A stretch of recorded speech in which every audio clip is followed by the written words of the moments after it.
Alright, so today we are going to be doing the children's bead soak.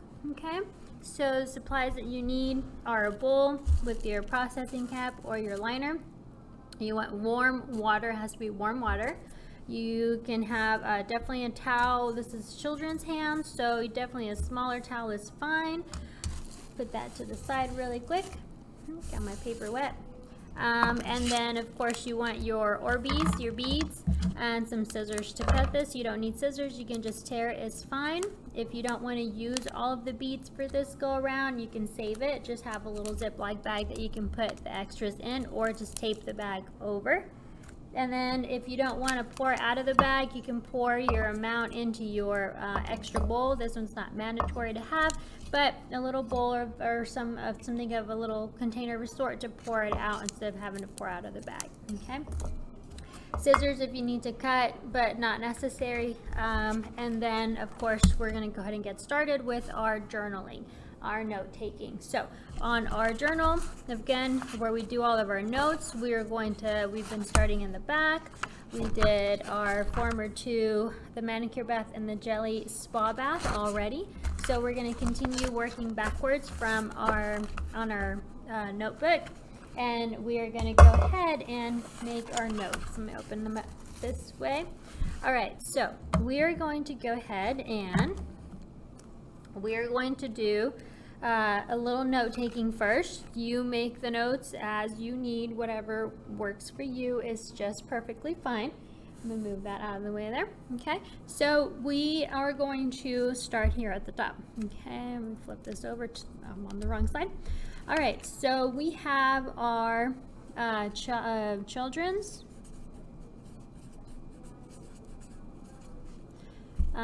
bead soak. So you can definitely market this to the kiddos. They will absolutely love it. This is also a 15-minute service. You don't want to go past 15 minutes with the kiddos because they will definitely make a mess. You have Orbeez beads all over the place. Okay, so some of the things that we're going to be jotting down here is going to be our needs list. And as you know, our needs list is our supply list, things that we're going to be needing for the service. Then we have our steps, and then we have our notes. So on the note section, you write down whatever you need to make sure that you know when you do the service. You can always take this and use it as your cheat sheet at a later time. The Orbeez you can just order off of Amazon, and you can definitely offer this service to a kid's birthday party or something of the sort, at a children's salon, etc. Okay, all right, so your needs list. So you're going to need, like we've already covered, a bowl if you're doing hands, and of course a bigger bowl if you're doing feet. The size will depend on the child's foot or hand. Okay, a bowl or bin. Okay, and then you're going to need the liner or the bag, so a processing cap. Now we're doing this on the hand, so I'm going to list the things that we need for today. But if you have a bag, as far as the liner goes, that's fine as well. Or a petty liner, either one. Okay, so bowl, processing cap, you're going to need warm water. And I'm listing these in the order that we'll be using them. Okay, you need your beads.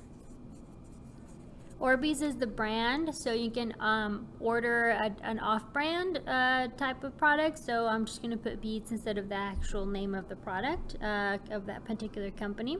So beads, and then you need a towel. Very easy and basic supplies that you're going to need. So your steps, of course, always you're going to clean before, during, and after, keeping everything nice, neat, clean, and sanitized. Then you're going to set up station. Always setting up a professional station. You want to make sure that everything looks nice and neat. Even though you're working with children, you want still to have everything looking nice and pristine. Okay, and then you're going to add the cap.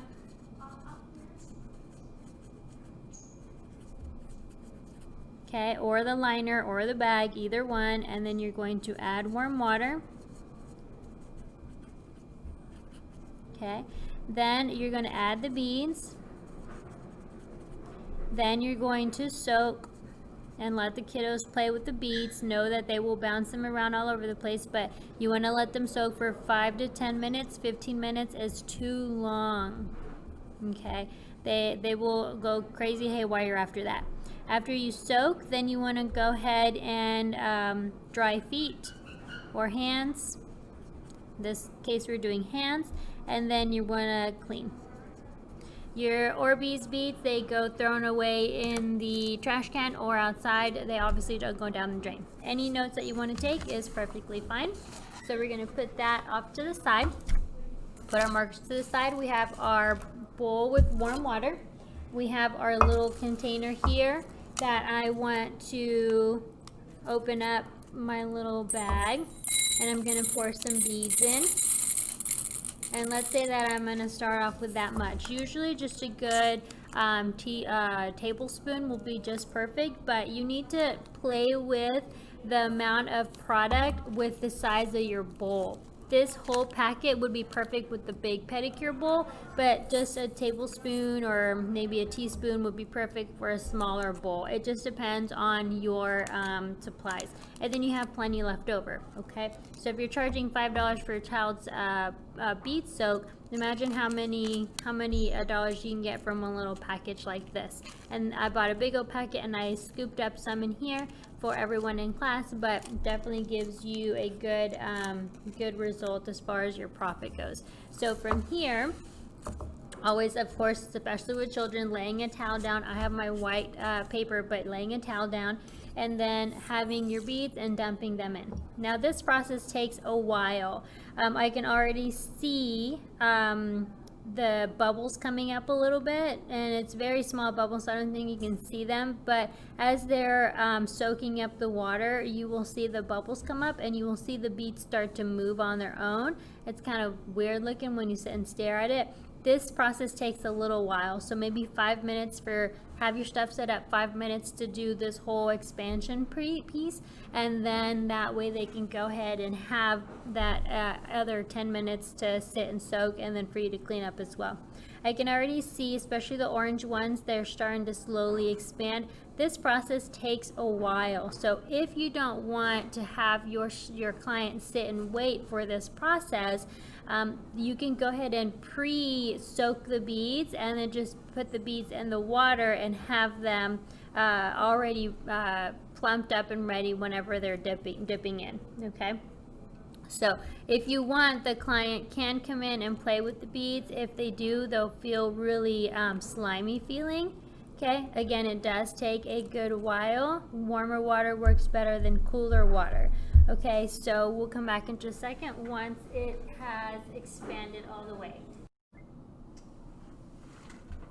All right, so I accidentally cut off the last video, so I have to re-record.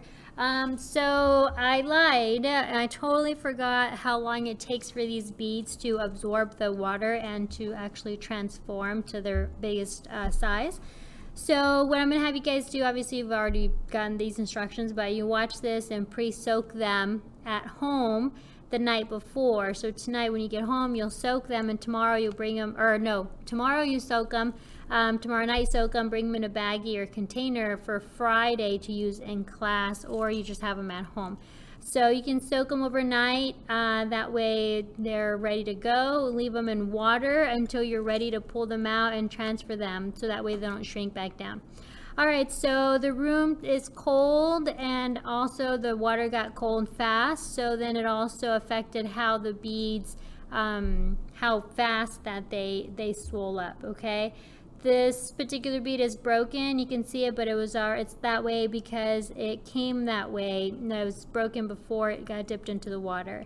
You'll notice the white ones are smaller and harder. I think it's something that is inside of them chemically. These are more clear, these are more opaque, and so I don't think that they expand all the way through. No matter what brand I've purchased, I've always noticed that the white ones don't expand all the way, okay? So you're going to have these ready for your clients. So during salon days, when we do this in the morning, which is why I forgot, we always set them out in the morning just to have it ready, and then by the afternoon they're ready to go. So in the morning, you go into the salon, you set up your beads in your hot water, you let them soak, and when your client is here, this took 2 class periods, 2 45-minute class periods to get this way. So I would say, and then plus passing periods. So I would say about 2 hours to get this way. Okay, most all of them are pretty good, and this is the size that they're going to be. If some are bigger than others, this just may have been just the size that they were before they got into the water. And the little pieces could be just little fragments that have broken off. So have them ready, and then that way when your client gets to the salon, you just take a little scooper, which we do have, and I forgot to pull out, but a little scooper, and it drains the water out, and then you can just pour these into the warm water. Let your clients soak their hands or feet and go from there. Okay, so let's say you do hands on the children, so that you have them soak their hands with the nice warm water, and then they can play with it. I would definitely put a towel, I have my white paper, but I would definitely put a towel under, so that way you know that if they splash around, which they're children, so they will, and the water spills all over the place, it's going to be easier to clean up for you whenever you're having to clean up. Just like you saw, I kind of put a little weight on there. Just make sure you let the kiddos know not to balance the bowl out over this direction so the water doesn't spill. Maybe a container that is flat instead of beveled on the bottom side, so that way they don't have this tumbling accident and all the water goes everywhere. Danger with having the children play with this with their hands is that they're going to want to throw the little beads around, or they might, bounce off, and then you have to go chase the little beads. Okay, so that is a negative with working with this. Maybe a bigger container, taller container, or bowl, or bin, and then less water with the beads. That's fine too. You can empty all the water and then just have them play with the beads, but then it wouldn't necessarily be a bath or a soak. Okay, if you were, this obviously is too big, but if you were have them put their feet in, definitely fun. Just tell them not to splash around too much. Definitely put a towel underneath, and it would be less of a mess. Yes, you'll have some of the beads that'll kind of bounce out, but it's definitely a really cool feeling to have these little beads in between your toes. And then whenever you're done, just have them take their hand or their foot out, have you set out your towel, and then you can go ahead and put your foot or hand down, and then professionally and gently wipe off or tap off the water and moisture off of their feet or their hands, and you can go in between the toes as well. We've talked about towels in the previous video, how to make sure that you don't have holey towels, dirty stained looking towels. Although this towel is clean, it looks dirty because of all the stains. Different size towels are fine depending. You don't need a big huge towel for a small little foot or a small little hand. Small towels are just fine. Okay, so keep that in mind when you're setting up. As far as for cleanup, the towels go in the laundry. Make sure to wash them with bleach and dry them and fold them so they don't get nice and or all ugly and wrinkly. Make sure that your client's shoes go back on. If you do the children's hands, make sure you wash their hands and hand sanitize. And then also if you do the feet, there's a foot sanitizer and antiseptic spray that you can spray on the foot to get rid of any of that. You don't have to go wash their feet before they put them in, okay? But you do want to spray them down. For cleanup, you're going to take the beads into a drain, a strainer, and you can drain all the water, and then you can dump the beads in the trash can. The beads do not go down the sink. One, for small drains, they don't fit anyway, but the drains that have the garbage disposal, do not put them down in there and do the garbage disposal, because they'll chop it up into fragments, but when it gets wet they'll expand again and it'll clog your drain. You just drain them and throw them in the trash can. You can throw them outside. They will shrink with time as the water begins to evaporate out from the bead. It'll shrink back down to its original state. But when it gets wet again outside, or it rains, or the moisture, they will re-expand. Not fully, but they will re-expand, and so you'll have a bunch of Orbeez balls on your lawn or wherever you dump them. So keep that in mind. So I just drain them really good, and then leave them out for a few hours to get some of the water out, and then strain them again, and then dump them in the trash. Okay, the water goes obviously down the drain. The processing cap or the liner, whichever you use, goes in the trash can. And then even though you use the liner, you still have to wash and sanitize, spray down your bowl to make sure that it is nice and clean for the next person. And these are not procedures we do just for COVID just this year that propped up. It's something that we do always in the cosmetology industry to make sure that we keep everything nice, clean, and safe, sanitary for ourselves primarily, so that we don't take anything home with us that we don't want to pass on to our families, and then obviously take care of our clients and the general public. So that is the children's bead bath, or the bead soak. If you have any questions, please let me know. I hope you enjoyed that, and we'll see you guys on the next one.